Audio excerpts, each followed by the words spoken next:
Welcome into the Swarmcast here on the ESPN Houston YouTube channel and ESPN 97.5 and 92.5, talking about the one-win Houston Texans. Joe George, Will Kunkel. This episode is brought to you by Blue Star Tequila, the world's first and only night harvested tequila. You can find it near you at plenty of bars and liquor stores right here in Houston. Just go to bluestartequila.com, type in Houston, and you'll find all the different locations that you can find it. I made some unbelievable margaritas up, by the way, Ooh. over the weekend with the reposado. Nice. Phenomenal. Needed it to get through that game because it was ugly. Yeah, 3/4 of it was just terrible. It was bad football for 3/4, but the Texans win 26-0, get their first win of the season. There's a lot to discuss because you've got a left tackle being traded, a new running back. One, it feels like the offense finally having some success, the defense the best in the NFL. But what's your of all those things, what's your biggest takeaway from what we saw in this last game? Just general progress. We saw something finally happen that we hadn't seen happen all year long, and that was offensive success. Sustained success, sustained drives, big plays, the play calling improving. But with all of that, this all happened kind of in the fourth quarter. Mm-hmm. It's not like it was a full game's worth. The first half was abysmal because, I mean, everything we said in weeks 1, 2, and 3 was all true in the first half of this game. I don't know if that's a great sign or a horrible sign that it continued or that they made adjustments in the second half and they came out and they did what they were supposed to do against the Titans. Yeah, I think it just depends on how you want to look at it. I think glass half full is that, okay, well, it took a little bit to get it rolling, but they made the adjustments at halftime, and we saw what this offense could look like with Woody Marks as the lead running back, with CJ getting the ball out quicker, pushing it downfield to Nico a little bit. Like, we saw what this offense could be, and then the glass half empty is it's the Titans and took you 3/4 to get in the red zone.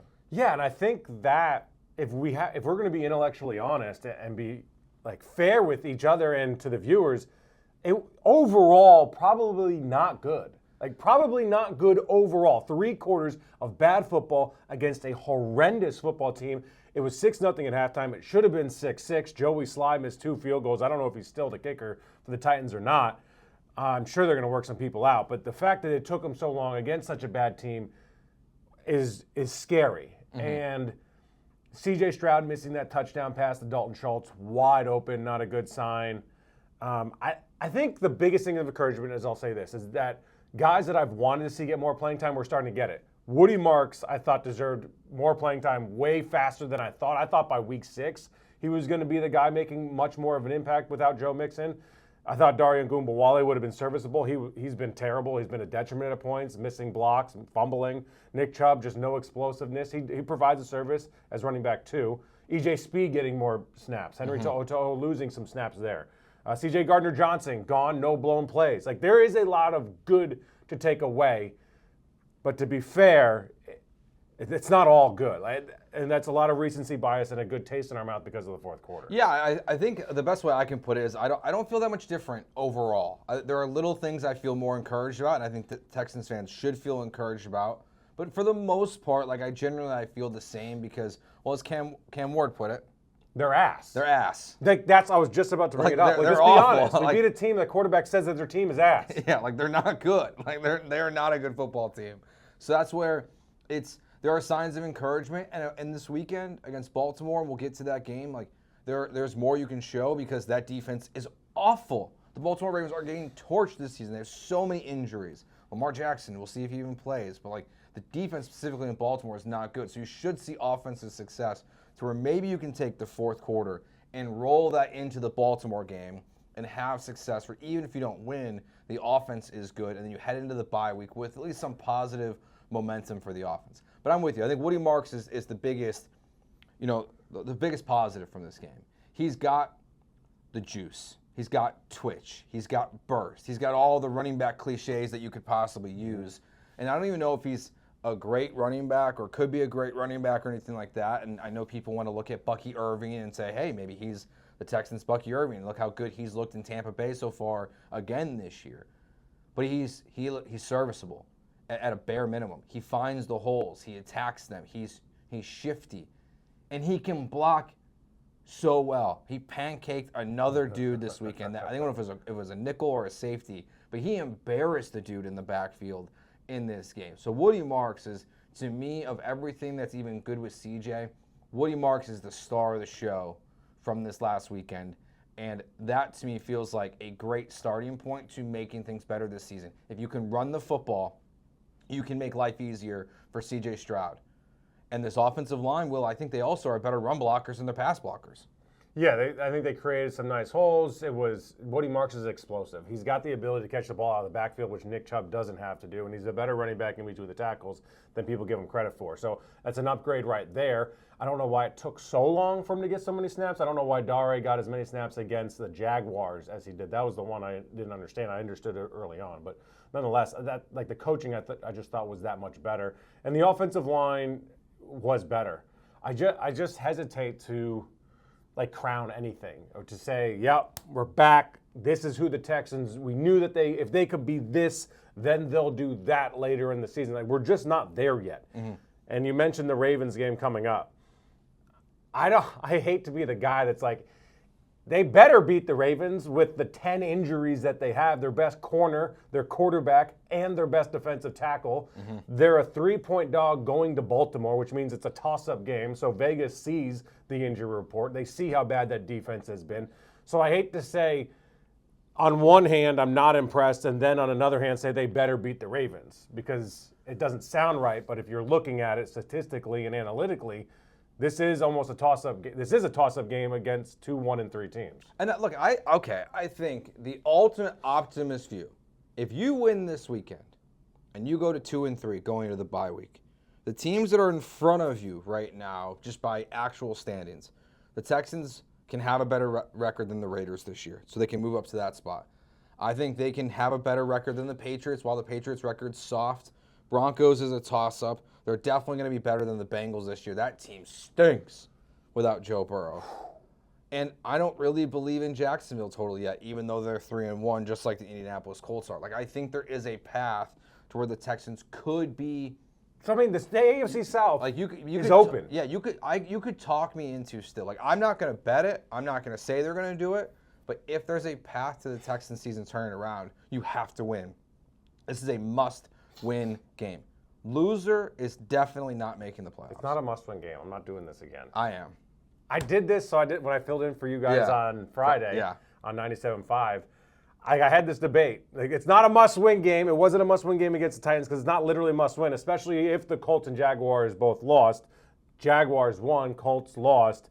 But to your point, the AFC South is open, and this is their route to the playoffs. And it's not becoming one of the best teams in the AFC because they're not on that level yet. But with the Ravens being bad, that takes a team out that was supposed to be above you regardless. Mm-hmm. If you could knock them down to 1-4.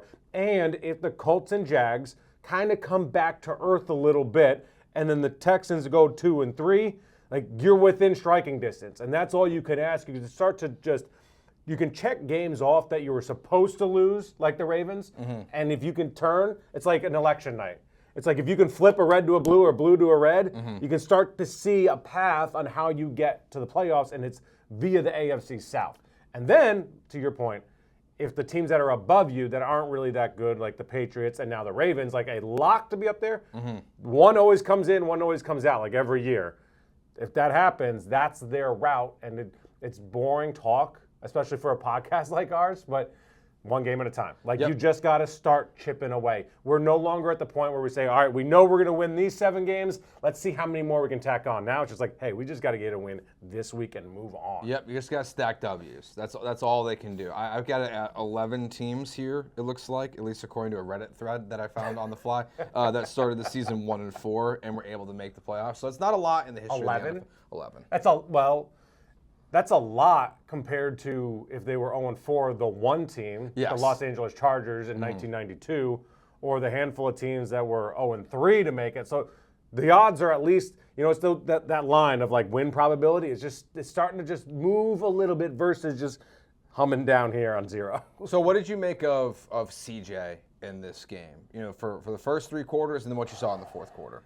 Because really it's 2 different stories here where I think they've pinpointed really that deep pass, on the sidelines to Nico where he, got by L'Jarius Sneed, who should have kept his mouth shut.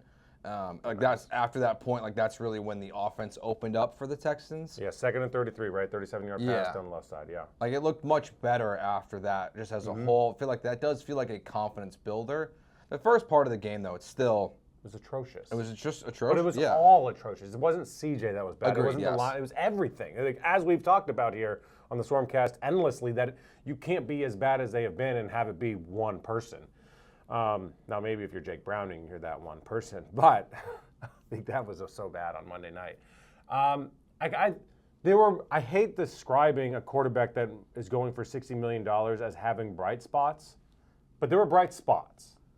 I think we have to. It's not great. Yeah, I think we have to recalibrate that in a little. I've been thinking about this a lot. Like the development of the quarterbacks are so much different now in the NFL. It's taking so much longer. Baker Mayfield, Daniel Jones, like these guys, Sam Darnold's Certainly a great for example. some guys, it's very Yeah. institutional oriented. Yeah, and like we assumed, where they are. We assumed CJ was going to have a rocket ship on his back and be headed towards the top 5 We quarterback assumed he in the was a NFL. franchise changer versus thing. And this is not a knock on CJ. I want to be very clear. He needs to have things well around him. Like he needs to have some playmakers, needs to have a good OC and a good head coach and have things right around him.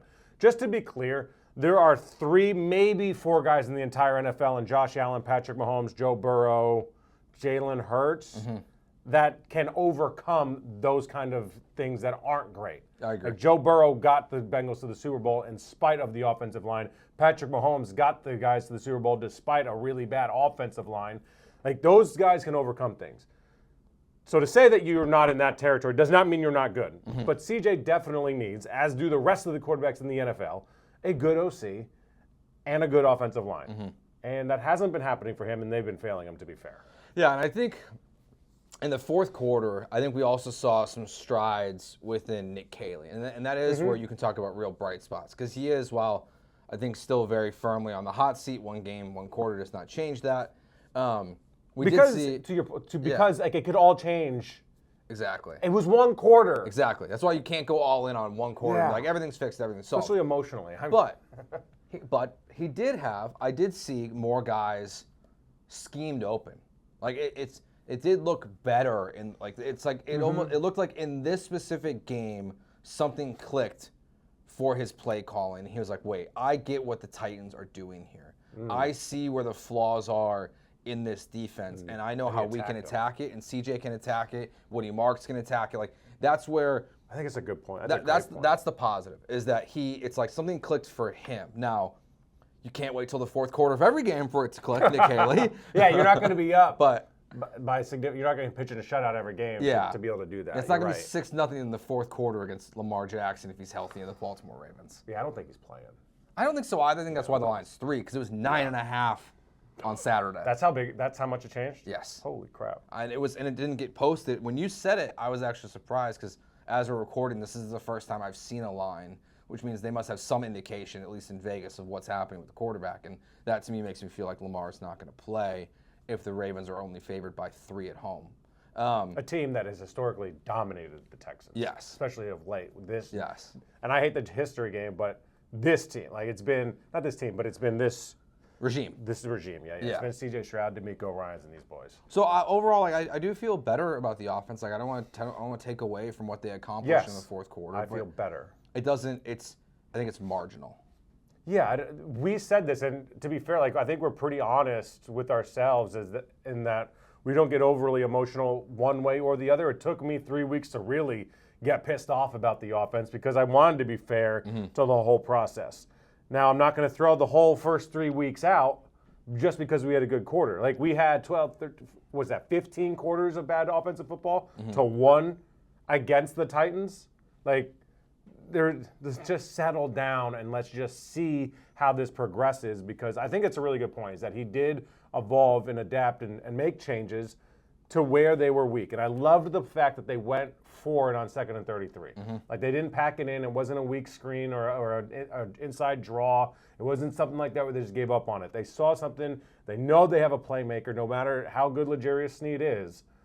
They saw that they could win that battle. We went for it, and it was a great throw by CJ, great catch, and that took everything off, which I loved. The other positive, I think, from the offense is just we haven't heard a ton, because there hasn't been obviously explosive plays and really great things to be going on and on about with your offense from the head coaching perspective. But to hear Demeco acknowledge that it was CJ Stroud who changed the play for the Jaden Higgins touchdown is also a very encouraging sign as well for me in this game. Huge. Yes. Just from an Just to hear he did it. authoritarian, confidence boosting, take control of the offense at the line is huge. And I say that even stronger because I was watching film today actually on Baker Mayfield, and a play that he made on a screen pass to the right to Cade Otton.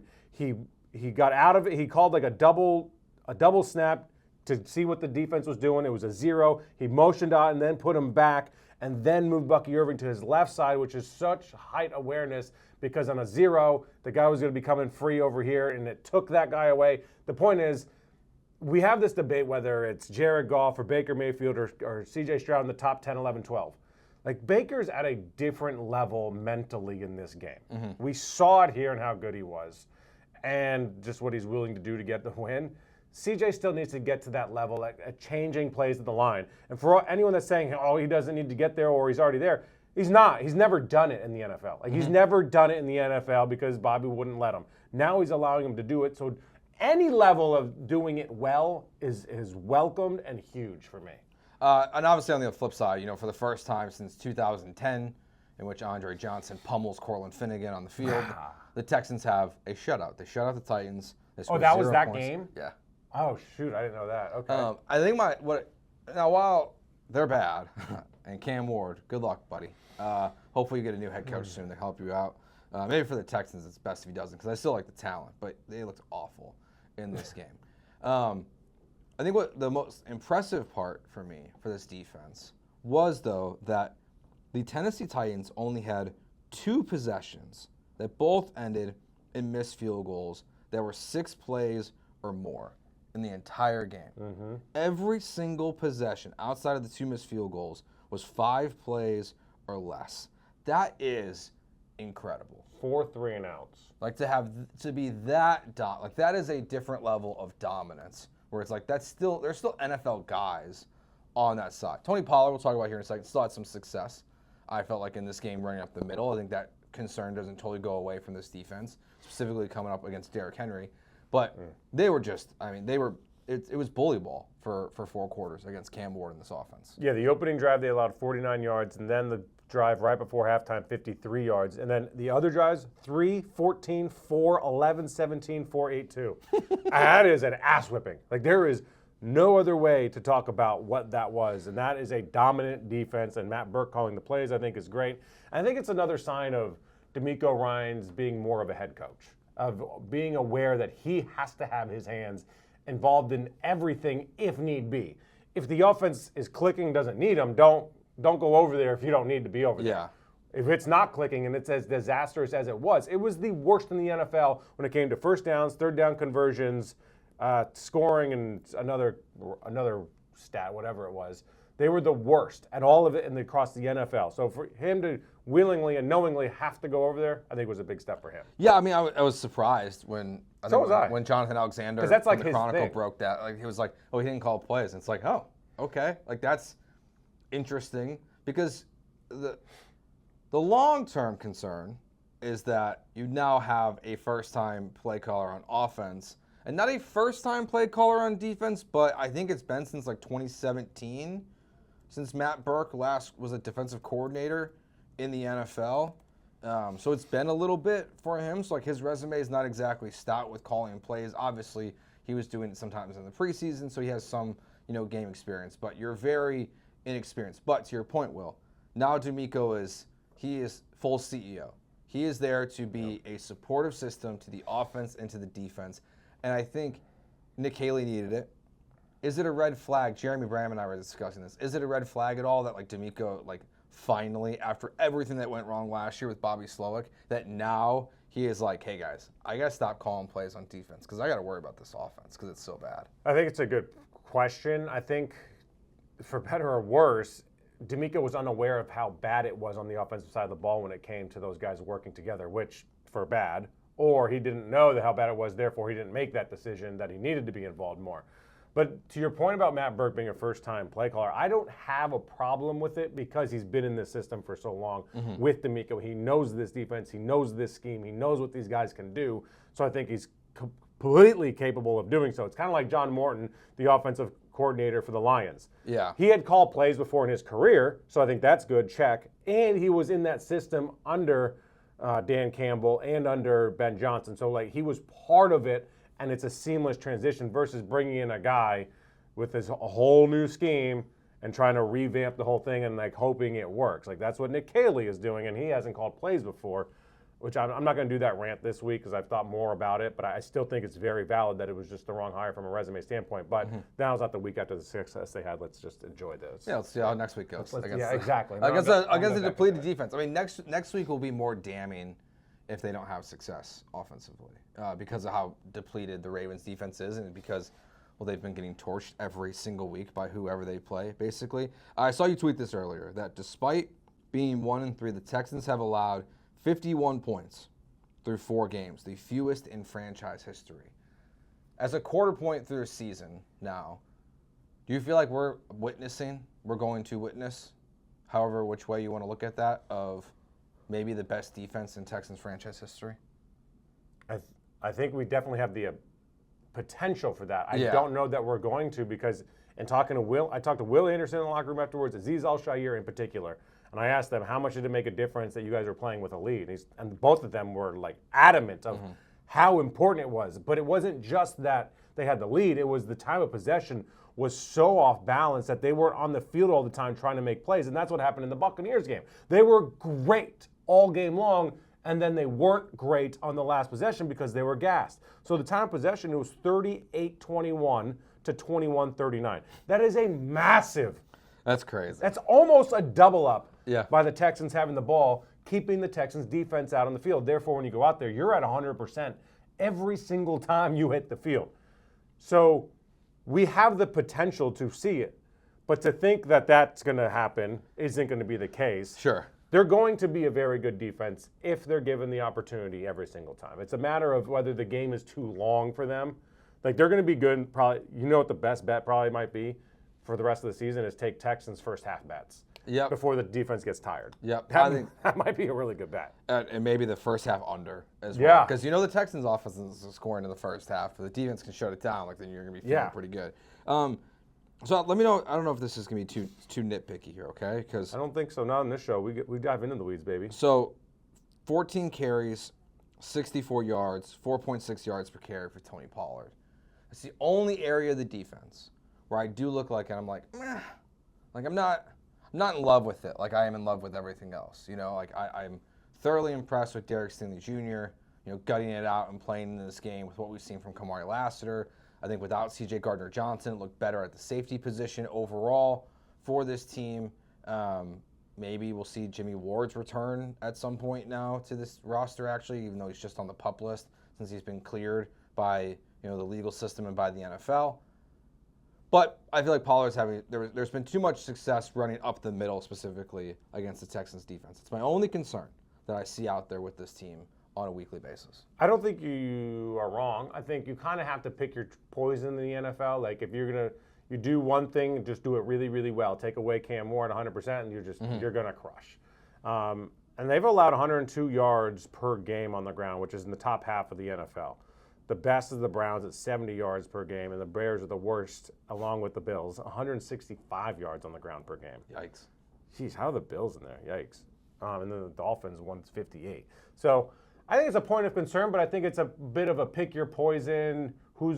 Someone's going to be, you're not shutting down the pass and the run for 4 quarters in the NFL. And if you look at who they've played, Bucky Irving is really damn good, but they also allowed Rashi White to torch them. But that may have just been a scheme thing. Like, you were worried about Baker Mayfield, and they were just really good. I don't think the Jaguars had too much success. No, Etienne had a little bit, but it wasn't a lot. Yeah, like, they were pretty good against the Jaguars, and obviously the Rams had some success with Kyren Williams. Yeah, so it's not concern, but not like. I think Pollard's good. And honestly, if you were going to tell me, okay, where do you want to let an NFL team beat you? Running up the middle is probably my first choice. Yeah. Like of all the things for like you sure. can choose from, it's like, well, yeah, okay, if he averages 4 yards a carry, it's still at some point the quarterback who's 10 for 26 in this game is going to have to throw the football. Like, you're not going to be able to run it up the middle. This isn't, Jerome Bettis here just going to go up the middle for an entire for 4 quarters and to win you a football game. Like, that doesn't exist in the NFL, unless maybe for this weekend if Cooper Rush is the quarterback. Then the Ravens might just hand it off to Derrick Henry on every single play. And then, also this goes into what we were talking about earlier. If you're playing with a lead, you can sell out on the edges going for the quarterback or trying to make plays, and then you just sit back and you drop kind of your linebackers a little bit further more and your secondary, and you're just playing pass coverage. And then you're going to get some yardage up the middle. So if you're playing with that lead from the start, and maybe the OC over with the Titans doesn't trust Cam Ward a whole bunch. I mean, he only threw the ball 26 times in a game where they lost 26-0, which is crazy. That's wild, because if you're losing like that, you're usually just chucking the ball over the yard. Yeah. But he had no success to stay on the field. So you're going to give something up somewhere, and if you're playing with a lead, definitely give it up on the ground. For sure. So last week after we recorded the show, the CJ Gardner-Johnson trade broke. I mean, release, the cut. Snip, snip. He's snip, out snap, of here. snip, snap. And then this week, we see it starts with Cam Robinson's inactive on Sunday, which I was like, He's always just, I reported a couple weeks ago that, the trade market is heating up, and he's going to be gone. It's just a matter of time. Yeah, and then he's traded. It's for you get a 6th-round pick back. You send out Cam Robinson and a 7th-round pick. A lot of wasted money between those two, though. Yeah, it's $16 million this year. It doesn't add to a Nick Caserio had a great offseason. The CJ Gardner-Johnson one, it makes sense. Look, if you're calling out players' money on your own team about contracts, you can't be on the roster. I didn't see that. That was reported by Aaron Wilson. He said that what? He said that CJ Gardner-Johnson was talking about other people's contracts and how much money they were making. Yikes. That doesn't exist in our workplace. Hell that doesn't no. work. That doesn't reserve. That's just an obnoxious human. Yeah. That's in society, you don't talk about other people. So, how was the week? How much money do you make? You're not gonna see a teacher and a principal having that conversation about That's I gross. should be making more than this teacher, even though If I've it's a been true here. report. Yeah, Because the same guy said that he tore his ACL. That's true. Just saying. But if that's all the case, and honestly, I'm shocked we haven't gotten a CJ Gardner-Johnson podcast yet.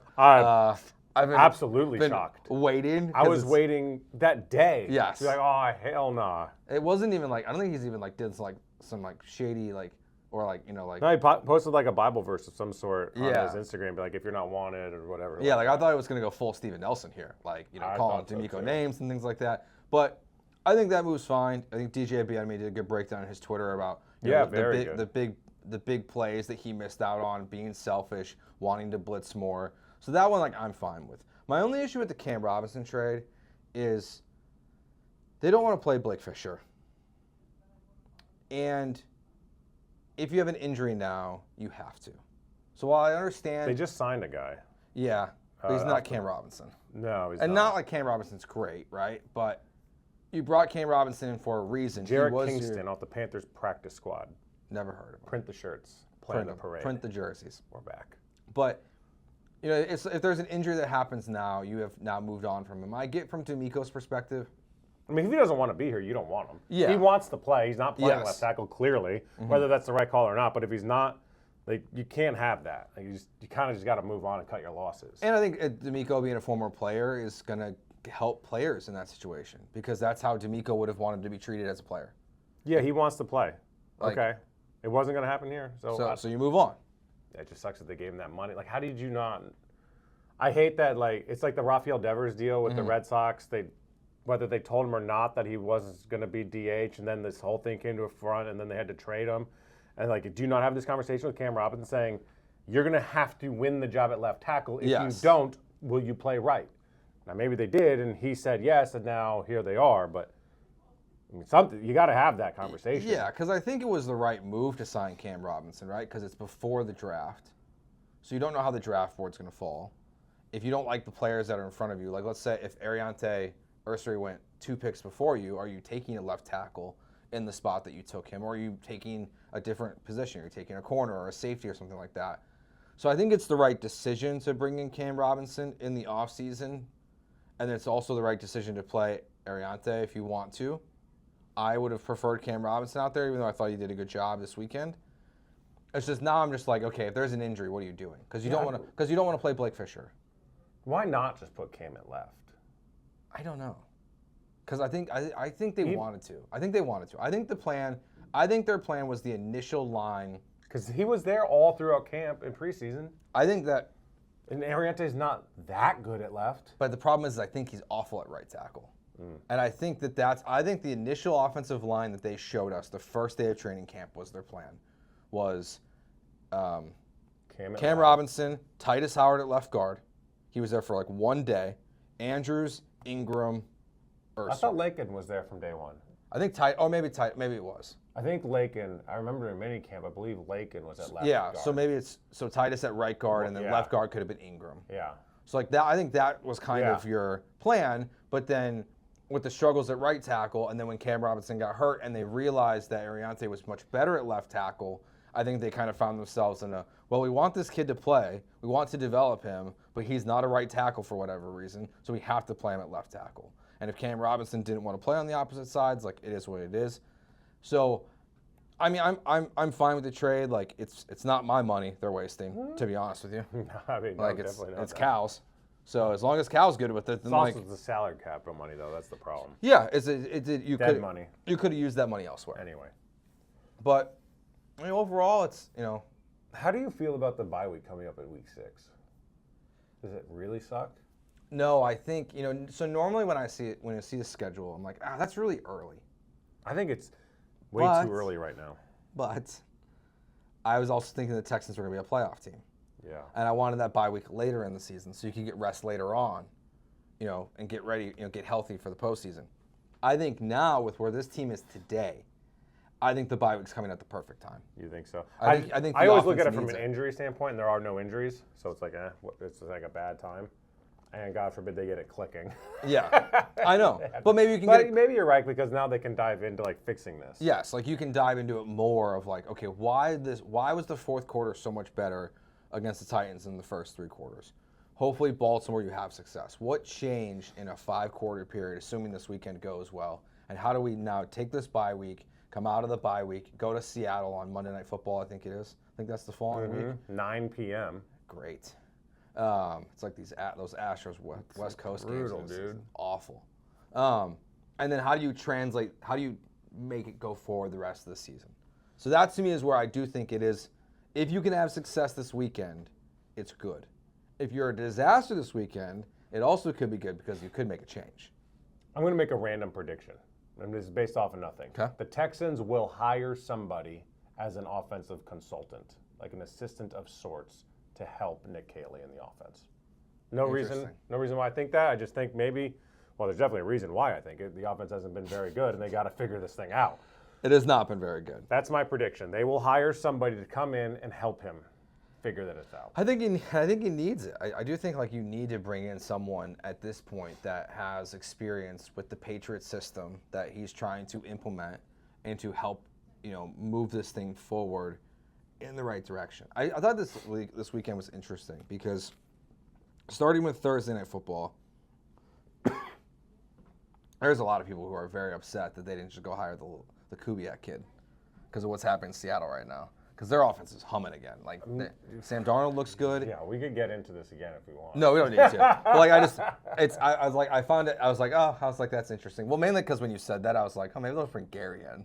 But I was like, he might not. Yeah, probably not now. He probably doesn't work. It's going to have to be someone that's older, not like a Mike McCarthy. Someone that's older, not in the game at the moment, but has done a ton of this. Or like a Jason Garrett, who's obviously got a sweet gig at NBC. But the point is, someone they can take him though. I hate watching him on Notre Dame broadcast. He's awful. Yeah. If the Texans want to hire him, I'm all for that. It's like as someone that's looking for a job, I'm not going to say anything bad about anyone else on TV. That's fair.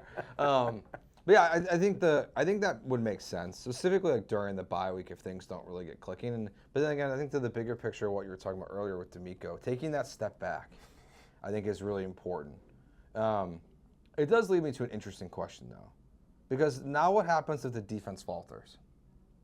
Does he just take the keys back? Well, that's the thing. I don't know.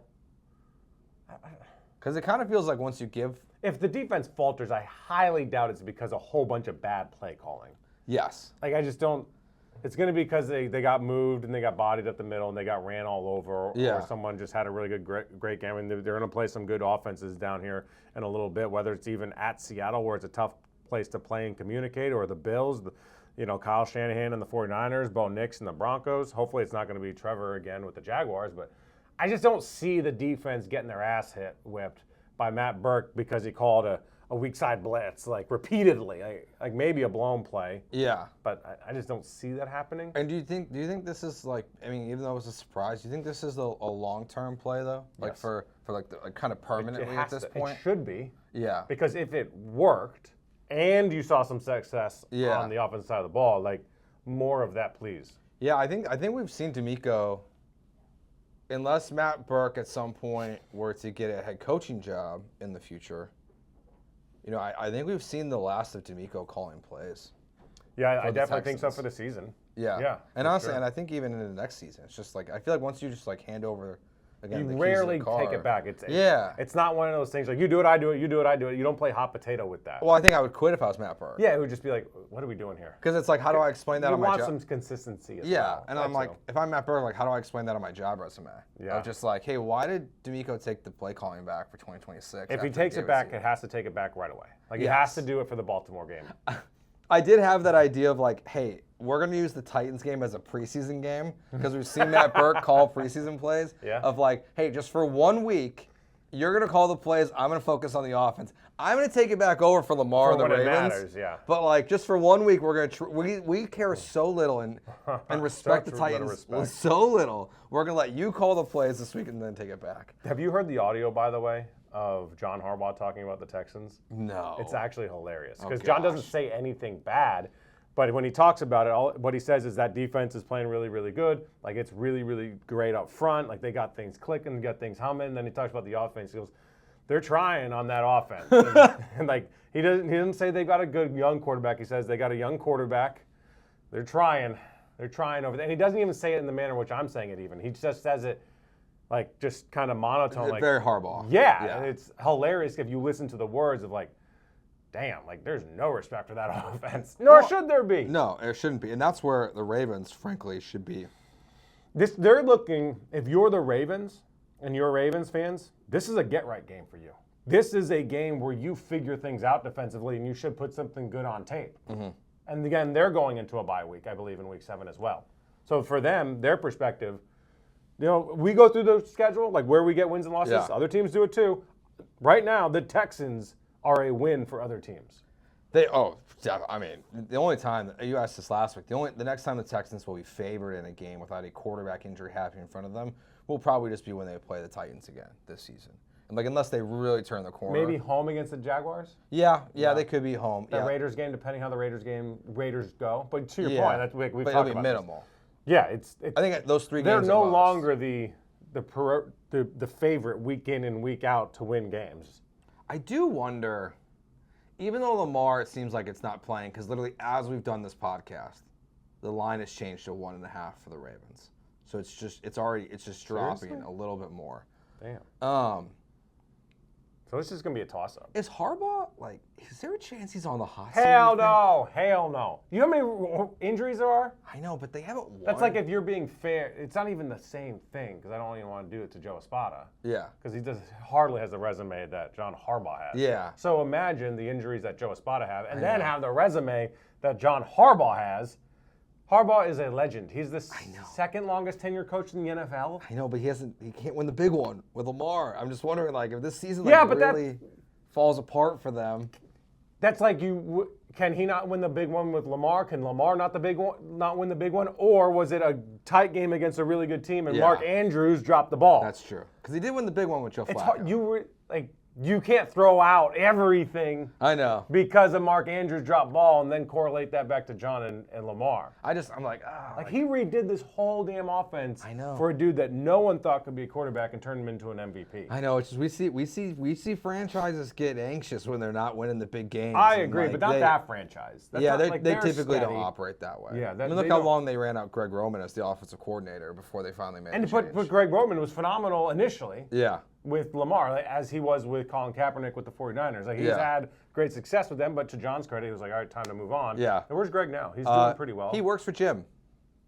He's Justin Herbert's offensive coordinator. Oh, yeah. So he got the relationship with the Harbaugh family was solid. so poor. He probably had something nice to say about him, like he's good. Yeah, it probably was like, hey, I was gonna take him over here, and like we're gonna make this work. So how do you feel about the Texans? Like 4 games. What's the best way to describe it? How you feel about this team 4 games in? I'm just holding my breath. Yeah.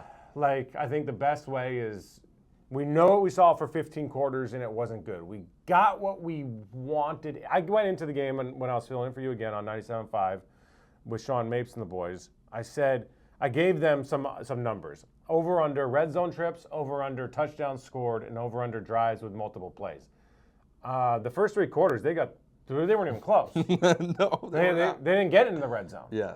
They've now gotten into the red zone. They've now scored touchdowns in the red zone. They've started, albeit against the Titans. And again, I don't want to apologize for success, especially in the NFL, but it's a little asterisk. They've checked some boxes of what they've got to do. Mm-hmm. If they aren't getting in the red zone, like big trouble, and if they're not capitalizing in the red zone, big trouble. And again, I think not only was it Demeco Ryans called the play to Nico Collins, the 37-yard pass on 2nd and 33, the biggest play in the game. Mm-hmm. I think yes, but also just the decision by Nick Caley to go for that on 2nd down versus packing it up, packing it in, let me begin.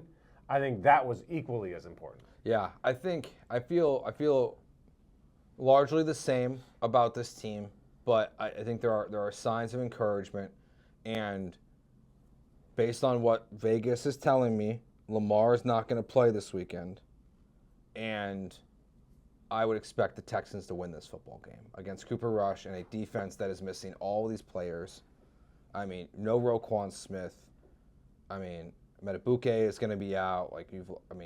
They have so many injuries against a defense that has been atrocious this year. I mean, the Chiefs' offense has been awful, and they scored 37 points in this game. I mean, the Baltimore Ravens have given up 41 points to the Bills, 38 points to the Lions, and 37 points to the Chiefs. Oh, could you imagine playing those first 3 teams in your season in general? Brutal. At least they'll play Joe Flacco. The Browns you could lose all those games and be healthy. Yes, exactly. And instead they're hurt. Like, regardless of the Texans' outcome this weekend, I expect them to score points this weekend, and I will be disappointed if their score does not start with a 3. Oh yeah. No way, dude. Oh yeah. No way. I'm calling for it. So if they score 4 touchdowns and score 28, I'm just saying, you said it. You got me. You got me. I'm not as long as the reason why they didn't get to 31 is because Kyrie missed a field goal. Yeah. Because he's got to be better. Maybe they should have moved on from John Weeks. You think that was the issue? I didn't look at the. That's what Jeremy Bradham says. He said the snaps haven't looked super clean. Oh, so I'll ask Frank about that. I'm curious if it's been. Look the operation. If the operation hasn't been as good this year, because I don't feel like Kyrie's been as trustworthy. I'm not trusting. You said you're expecting them to win. I'm not expecting them to win. I am expecting them to compete, though. Even if Cooper Rush is out there? Yeah, but it's not about that. It's about the Texans' offense. It's never about, like, oh my God, it's Lamar Jackson. Can they stop him? I would still have faith that the Texans' defense can have success against Lamar. Lamar's going to get his. Mm-hmm. It's about the Texans' offense. Can the Texans' offense? Yes, against a depleted Ravens defense. And there's just something there mentally. There is something about going to Baltimore where they've beaten your teeth in to start the season in 2023, and then the playoffs and to end that season as well, and then another time. Was there 3 games for CJ Stroud there? Is this the 4th game there? Yeah. Including the playoffs? Yeah, because 2 playoff games. Yeah. And then the Christmas game. No, sorry. This is his 3rd game there, but 4th game against the Ravens. Okay. Because they embarrassed the Texans in front of Beyonce on Christmas. Yes. Okay, yeah. So it was the season opener in 2023, the season ender in that season as well, then the Christmas game, and now this. Yes. And every single one of those games has been awful. Yeah, and it was kind of close at halftime in the playoff game, but then it was just it was forget about it time. Yeah. It was time for the Ravens to do what they did best, and then obviously the Christmas game. There's something mental there when you see that uniform. You expect the great defense. You expect physicality. You expect Lamar Jackson. Now that's not something that you can just kind of mentally replace. It doesn't Yeah. work that way. But there is a mental hurdle to get over that when you see that uniform, what you're expecting. So hopefully the Texans get over that. They go out there and have early. I think the biggest thing for them is to have early success. To know that this isn't that Ravens team. Yeah, especially, and I think too from like just a game plan, to go from the fourth quarter to early success, because that's my one thing I'm really looking forward to. I really want to see this weekend is an opening drive with a touchdown. Really would love to see that. See, you always go that much further than me. Like I want to see an opening drive with success. Move the ball. But they didn't. And then if they score, great. I know. But they did. Yeah. I mean, they went 11 plays. It was only 40 yards. Which game? This weekend. They went 11 plays, 40 yards. They kicked the field goal. Yeah, so no, I thought that's good. I'm saying that, and I'll take that. Yeah. You just want the touchdown. I'm saying up the ante. I want the touchdown. I'm just saying I'm not putting that on them yet. You got the first drive with the field goal. The next step is get a touchdown. Yeah, I'll take that. Or I will take that for sure. I just think it's super important to maybe not allow that defense for the Ravens to settle in and gain any sort of confidence because they are so banged up. Yeah. And there are places to attack. You know what I want to see a lot of?